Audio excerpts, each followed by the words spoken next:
Hello all and welcome to my channel where I'm just this random guy on YouTube with a finance and accounting degree that's just trying to help you build wealth and get better with money. Now, all over the internet, there is this big discussion when it comes in the financial world, which is using a debit card and a credit card and which one is safe. There's a lot of misconceptions out there, guys, about debit cards and especially about credit cards. And there was this TikTok video that I want to react to, and I want to see what you guys think with it. And I'm going to give you guys my response. But before I do that, guys, please hit the like, leave a comment, and subscribe to this channel. I'm trying to get to 1,000 subscribers, and with your help, I will certainly get there. Let me not keep you guys waiting. Let's play this video. When should you use a debit card and when should you use a credit card? You should only use a debit card when you want to go get cash from an ATM or when you walk into a branch to do something. Why? Other than that, never use a debit card. As a banker, I'll tell people don't use your debit cards. Because once you use your debit cards, like if you have your debit card's like connected to your PayPal, your Venmo, your Zelle, whatever, that's fine. But never go pay. Try not to use it out there, because once you have your bank account information out there, and if someone or some hacker or whatever does get the ability to get into it and clean it out or hack into it, it's very difficult to get your money back. Okay, well, I slightly disagree with him, but he does have some valid points. Number one, it is not difficult to get your money back if someone does hack into your account and fraudulently uses any type of transactions in your card. Okay, that's the huge misconception. You see, when it comes to credit card companies and it comes to banks, guys, they really run the same level of security. It's not that different. I recently had a situation with Rover, right, where I spent $130 something for 3 nights for my dog for dog sitting services.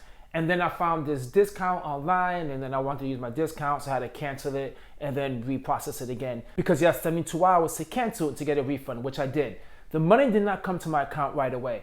The bank that I have, okay, is USAA. I called them back. I told them the situation. I said, hey, look, I have not received my refund from Rover yet. I don't know what's going on. They instantly, at that moment, gave me a temporary refund.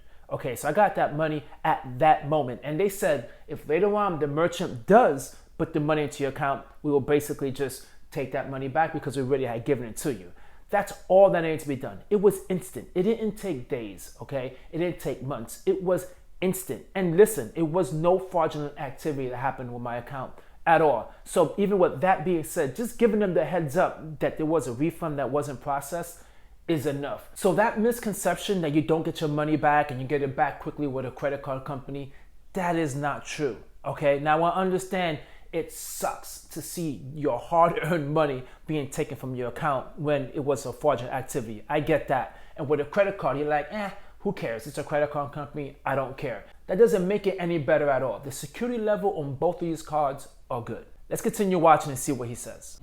But if you use a credit card for all your payments, and it happens all the time, right? Like it gets, the numbers go. I mean, someone hijacks it and gets all, and you have a charge that you didn't do on it. You can always dispute that. Mm-hmm.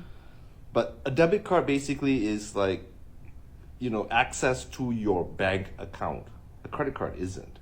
Now he does have a point. That is true, right? If you do have a lot of money in your checking account and you're going out just making all these charges, especially in websites you're not familiar with, then yes, I mean, that is very, very, very risky. But there's things around this, guys. You can get virtual cards. They offer that as well, where they give you a virtual number you can use for like any type of online transactions, and it's a one-time use. I know USAA offers that as well. Okay, other banks offer that as well, where they give you a virtual number rather than you using your own debit card.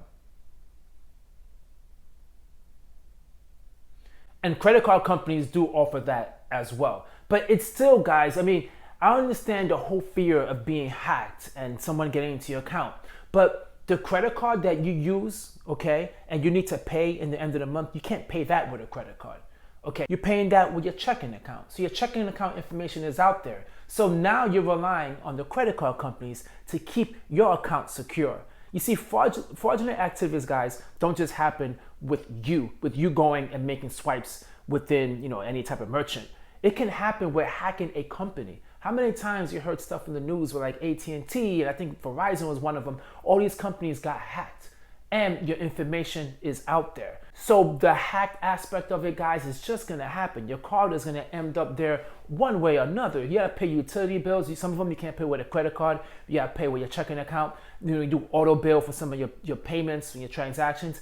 That's always the case. You cannot avoid having your debit card out there. Now, there is a solution. There's something that I do to protect myself when it comes to using a debit card to make either purchases or to just pay my bills. One needs to understand this, that if you use your debit card for payments for anything, it goes through, that payment's deducted through an ACH system. And once your information is out there, so basically it's like this. If I get your debit card information, I can technically through my bank account pull money out of your account because I have your information. Well, yes, fraudulent activities can happen with your checking account. It can even happen with your credit card. That can just happen at any moment. All right. Now, you see, let me explain to you guys how I have my setup, because this is the reason why I think he's saying what he's saying, and a lot of people do get paranoid. I don't just have one checking account. I have multiple. Okay, what I do is I have one that's strictly for my bills, or auto pay. That is strictly for the bills. So that one is not being used on online merchants or anything like that. It's strictly for my bills. I have one that's meant for spending. Okay, that's just money I use to just go out and spend on whatever the hell that I want. There's usually not a large amount of money within that at all. And then what I have is a savings account. That's I put all my savings in. Once again, I don't use any of that money. That's strictly for savings. So I have 3 accounts. Okay, so if by any crazy means my bills account, for whatever reason, it gets hacked, even though I don't use it, but let's say it does get hacked, then I know my banks can take care of it. They're gonna stop any type of transactions that are happening in that account. They're gonna give me another debit account. They could give me I could close out that account by worst case scenario. And I could transfer money over from my savings to one of my other accounts and make any type of payments that way and continue going. All right. Now, I understand, guys, really, I do it. And then the biggest argument people are saying credit cards is made for security. But you got to think about this. Think about this logically. Credit card companies know that. And they're going to keep on pushing, saying that it's safer than using a debit card because they want you to use it. They want you to swipe. Every time you swipe, they charge a merchant fee or a swipe fee that the merchant has to pay. Every time you get one of their cards, they're going to charge you an annual fee. So everything that you're getting with these banks, so everything you're getting with these credit card companies, guys, they're making money. So of course, they're going to push the fact that to make you think it's safe. Some of these annual fees, guys, range from $60 to a couple $100. It's ridiculous, all because you're thinking you're getting all this type of security. No, you're not. You're really not. You're not becoming more secure, and you're actually paying more for it. Guys, let me know what you think about that. So how much easier it is if you just use a credit card for everything, a credit card, and then or a charge card like an Amex or something. No, and they charge you on something that merchant charges you, or someone fraudulently like uses your card, duplicates it, and starts using it at the gas station, whatever. You can just dispute it. And what happens when you dispute something with your credit card company? Immediately they cancel it and send you a new one. Yeah, once again, that's the same thing that happens with debit cards. There's times in the mail I will randomly get a brand new debit card.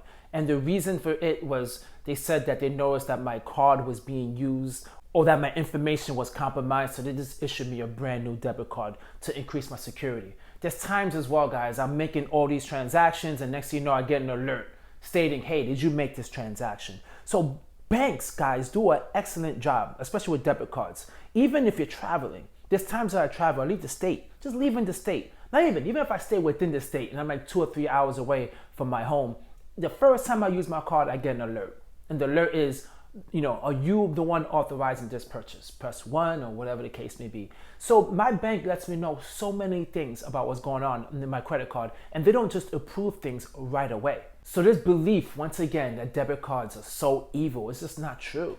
It is just not true. Now, like I said, of course, you're not going to be going around using a debit card if you have like a $10,000, $20,000 balance and you're going to be walking around using it. Of course not, because fraudulent activity is going to happen to you one way or another.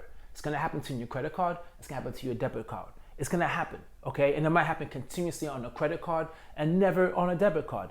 It's just the way it is. It's just the way it is, and it really depends on you, on the security risk you take. Do you use your virtual numbers to make purchases online? You could do that. Do you go around and just go into all these websites you never even heard of and you start swiping away? That's on you. There's so many things that's on you. So as an accountant, guys, I'm gonna tell you straight up, the security levels on a debit card and a credit card are the same. If you wanna feel safer, right, and not use your own money and use the bank's money, which, by the way, it's like $2 trillion in credit card debt, which means you're playing a game that most likely you're not gonna win, okay? Most likely you are going to lose. If you think it's safer to use a credit card, then by all means, go ahead. But I want you to understand that the debit card is as safe and the credit card is gonna cost you. If you start messing around with credit card debt, you start paying interest, okay? If you get a great credit card that gives you all these great rewards, you're gonna have annual fees. There's gonna be a lot of money you're gonna pay for this belief that you're getting more security. And I'm not sure it's really worth it. Drop a comment down below, guys, and let me know what you think. Debit cards and credit cards, which one is safer? Catch you guys in my next video. Peace.